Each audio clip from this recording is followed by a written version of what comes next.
Special thank you today to all of the subscribers. Getting a lot of feedback from subscribers, personal friends, people that I don't even know, and just kind of writing in and saying different things that they'd like to see and do and things like that. So thank you so much for that, and thank you for putting your trust in me and that I can deliver some quality content and some really independent thought to be challenging to you. My one friend the other day spoke about that he thought I should do a couple things. And I already kind of had a plan on what I should do. This is not talking about the videos now. This is talking about something personal in my life. And that friend was saying, oh, you should do this and you should do that. And we've got good advice from friends and things like that. But in the end, we should all do what's best for us.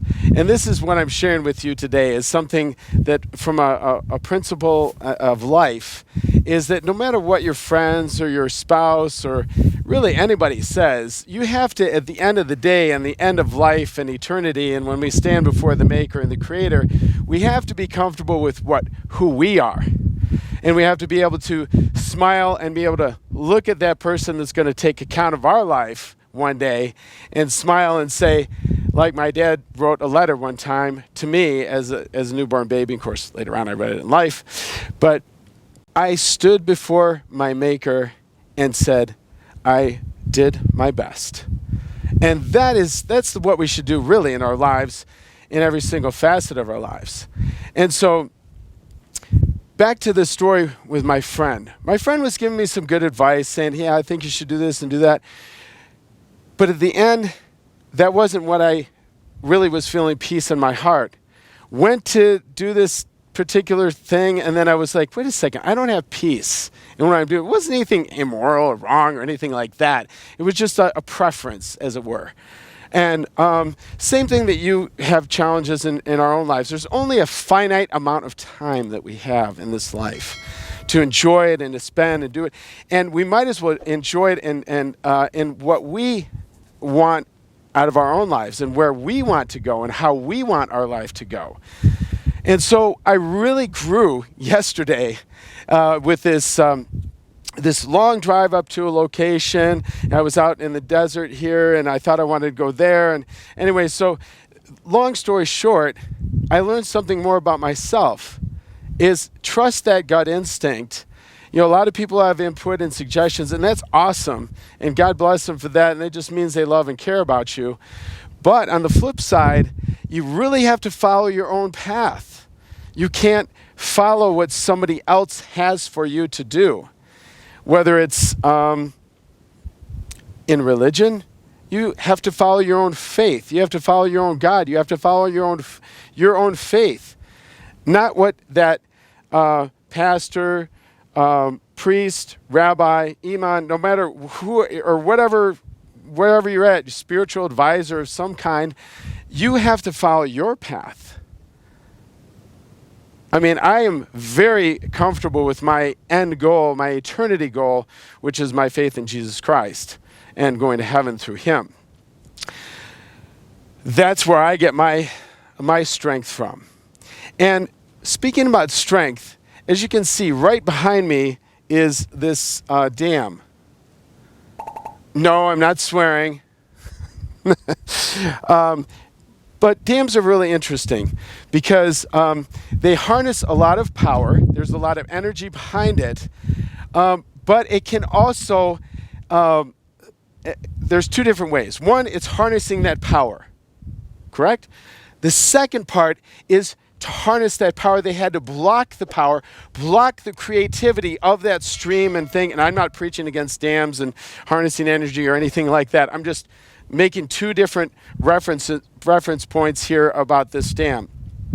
So it blocked the energy, it blocked the creativity of the water and how the Creator designed it to go through. And by the way, I'm standing on a staircase of natural stepping, so it's almost like somebody handcrafted through the winds and the elements. The Creator handcrafted this staircase. It's absolutely amazing. I mean, it was so easy to get down here. It's like somebody carved it out. But again, it was the wind and the rain and all those years. An amazing, easy staircase. And then I'm right near an edge. So again, But much like this dam, you don't want to have a dam in your heart. Yeah, there's times where we need to pen up that energy or something like that, and then there's times where we need to give that creative energy. I'm talking about positive, creative energy. Whatever the dream, the goal, the ambition that you have, let that thing flow.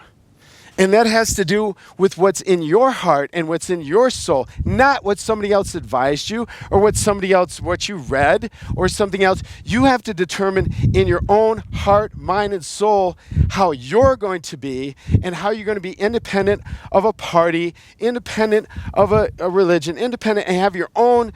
I'm going to walk this way. I'm a lone soldier. I'm going to walk this way. I'm going to help some people along the way. But in the end, again, I'm going to resort back to what God gave me inside my heart and soul and not let somebody stop that inside there, or me rather, not somebody, but me rather, let somebody stop that creativity. That would be me. That somebody would be me. That somebody would be you. Whatever dream, goal, ambition that you have, that's what you need to let flow naturally and just let it come out of you. That's your goal to be a doctor, go be a doctor. That's your goal to have a business, go have a business. That's your goal to be an explorer, an adventurer. That's your goal to help some people out. Then do that. Do those things. If there's other goals good in your life, I would say to change those. In other words, anything that's destructive to another person, obviously, that's not a goal. That's a ridiculous thing. And there's plenty of organizations that are you should not be a part of, nor should you support those because they're destructive. Those organizations stop the creative power of the flow of your river because they're controlling your thought, your mind, your dreams, your goals, your ambitions, and it's a cult mentality because that cult leader, whoever they are, and there's a million cult leaders outside of religion, those are the people you need to keep out of your life because they are going to stop that creative energy of that stream and that river in your own heart and life. Tap into what he gave you originally. That's would be my encouragement to you today, my friend. God bless you. God bless America. And again, thank you for subscribing. Thank you for all the wonderful people that have been such a so encouraging to me. And also, thank you for your encouraging comments and things to change.